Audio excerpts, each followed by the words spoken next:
प्रयागराज में महाकुंभ 2025। मोदी योगी के बाद स्नान करेंगे राहुल गांधी। योगी मोदी को जवाब देंगे राहुल प्रियंका।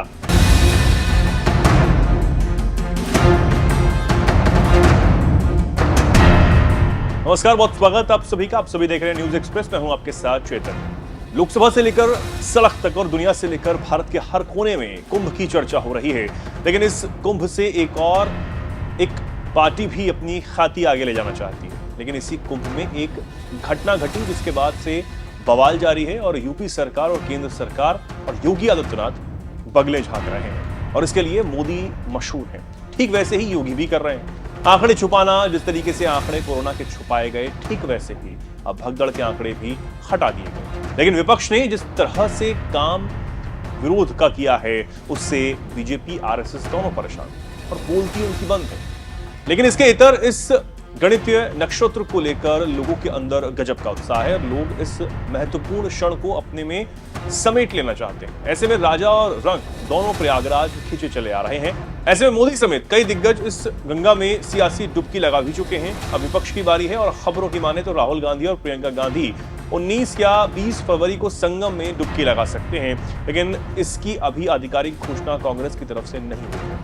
इसके साथ ही साथ सूत्रों की माने तो राहुल गांधी मौनी अमावस्या पर हुई भगदड़ में मारे गए परिवार वालों से उनके आवास पर भी मुलाकात कर सकते हैं। इससे समझा यह जा सकता है कि कैसे एक बार फिर राहुल गांधी के संगम आने से राजनीति गर्म हो सकती है।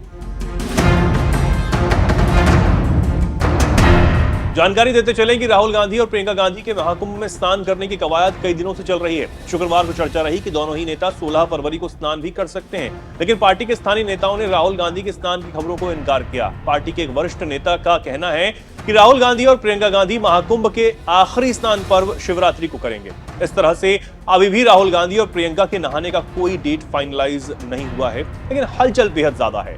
कुछ नेताओं का यह कहना है कि महाकुंभ में राहुल गांधी का स्नान का कार्यक्रम बन रहा है, फाइनल होने पर बात की जाएगी, लेकिन ये कंफर्म है कि राहुल गांधी और प्रियंका संगम में डुबकी लगाएंगे। इससे पहले संगम में अखिलेश यादव डुबकी लगा चुके हैं और भगदड़ पर लोकसभा में जमकर बोल भी चुके हैं। ऐसे में हम अखिलेश यादव का वो भाषण आपको सुनवाते हैं जिसमें कुंभ भगदड़ को लेकर उन्होंने अपनी बात रखी थी।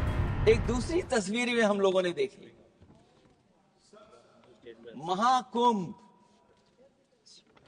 जो 144 साल बाद एक झूठा प्रचार किया गया। 144 साल। सभापति महोदय, बोलने दीजिए। सभापति महोदय, कुछ पॉइंट रेज करा। सभापति महोदय, ये एक मिनट रुकिए, जस्ट अ मिनट, एस्ट्रोनॉम है लगता है। ऑनरेबल मेंबर यादव जी, एक मिनट प्लीज, आप बैठिए। सभापति महोदय, यादव जी आप बैठिए, एक मिनट, आप बोलिए। संविधान का आर्टिकल 25, 26, 27 और 28 ये कहता है कि आप किसी भी रिलीजन के खिलाफ किसी प्रकार की बातें नहीं कर सकते। ये लोग एंटी हिंदू है, ठीक है, ये लोग एंटी हिंदू है, ठीक है, पूरे कांग्रेस के। आई गॉट द पॉइंट, देख लेंगे सर, देख लेंगे इसको। I will see please be seated. आप लोग बैठिए, हम देख लेंगे। सभापति महोदय, हम देख लेंगे, आप बैठिए प्लीज, आप बोलिए, हम देख लेंगे। गौरव जी बोला है ना, प्लीज आप लोग बैठिए, बोलने दीजिए, नेता को बोलने दीजिए, माननीय नेताजी को बोलने दीजिए। वो महाकुंभ की तस्वीर क्या हो रहा है? ये भड़काना चाहते हैं, सभापति महोदय, ध्यान भड़काना चाहते हैं। एक मिनट, आप स्नान करके नहीं आए हो। कोई भी आस्था के विरोध में बोला है आपको कोई उसको हटा अधिकार नहीं दीजिएगा। बनता है, आप स्नान करके नहीं आए हो। आपने स्नान नहीं किया कुंभ में। बोल दिया मैंने, बोल दिया प्लीज। आप हटा दिया जाएगा उसे। सभापति महोदय, इन्होंने कुंभ में स्नान नहीं किया। आप इधर देखिए, शहर पर देखिए, उधर मत देखिए, शहर को संबोधन कीजिए। अगर फोटो आई होती तो मैं जैकेट वाली भी फोटो देख लेता। आपका कोई गलत फोटो दिखा है, सभापति महोदय, ऐसा लग रहा है।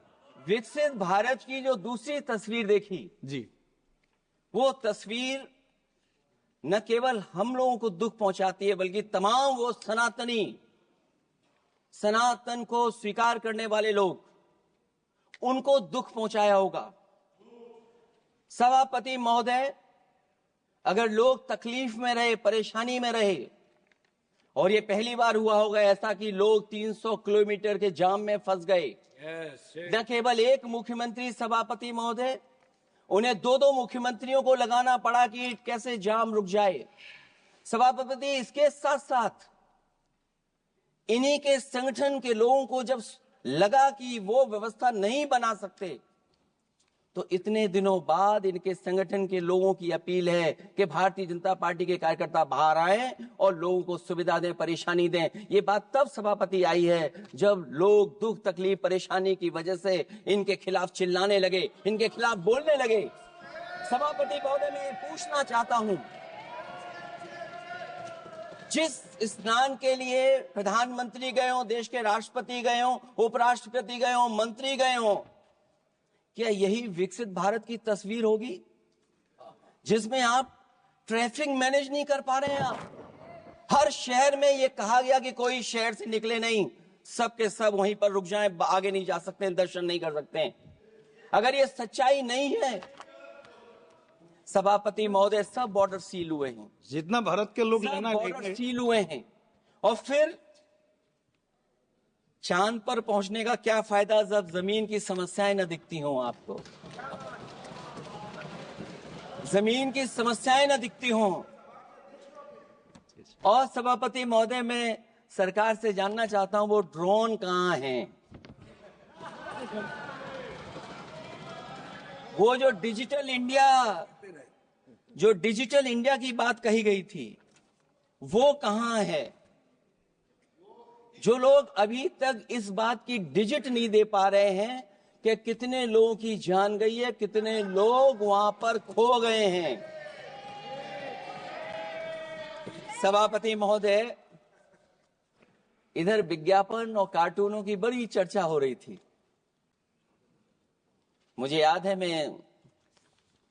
कि एक दिन मैंने अखबार देखा, अंग्रेजी अखबार, और मैं समझता हूं ये माननीय सदस्य जितने लोग रहे होंगे उन्होंने वो अखबार जरूर देखा होगा, न्यूज़पेपर, और उसके फ्रंट पेज पर एक विज्ञापन था, और उस विज्ञापन की जो तस्वीर थी उसमें एक जानवर, मुझे पहचान में नहीं आ रहा, वो शायद गधा रहा होगा, वो जेल के अंदर है। मेरा मन नहीं माना, मैंने उसी दिन सरकार को जगाने के लिए लिखा, और मैं आज सभापति महोदय सरकार के माध्यम से जानना चाहता हूं कि डिजिटल इंडिया करते करते साइबर क्राइम, साइबर लूट और डिजिटल अरेस्ट कितना बढ़ गया है। और जो विज्ञापन दिया था, इस जानकारी के बाद वो विज्ञापन दोबारा अखबार में नहीं आया। वो विज्ञापन की तस्वीर मैं नहीं दिखा सकता हूं, मैं समझता हूं माननीय मंत्री जी उस विज्ञापन को जानते होंगे और देखा होगा उन्होंने। जो विज्ञापन दिया, जनता का भारतीय रिजर्व बैंक से यह सवाल है कि वो अपने ऐसे विज्ञापनों में किसको चित्रित कर रहे हैं और क्यों, और वो कहां से आया है? क्या यह कोई प्रतीकात्मक चित्रण है? यदि हां, तो वो जानवर किसका प्रतीक है? क्या उस सिस्टम का जिसके कंधे पर स्वच्छ और सुरक्षित बैंकिंग की नैतिक जिम्मेदारी है, या उस मंत्रालय का जिसको सुरक्षित बैंकिंग का दायित्व निभाना चाहिए? अगर ये चित्रण जनता को दिखाना चाह रहा है कि ये बहुत ही अनैतिक भी है, जनता इसके लिए मानहानि का दावा भी कर सकती है। अगर आरबीआई यही दिखाना चाह रहा है, तो आप अपने खाता धारकों के प्रति बैंक का ऐसा नकारात्मक रवैया न केवल आपत्तिजनक है, बल्कि घोर निंदनीय भी है।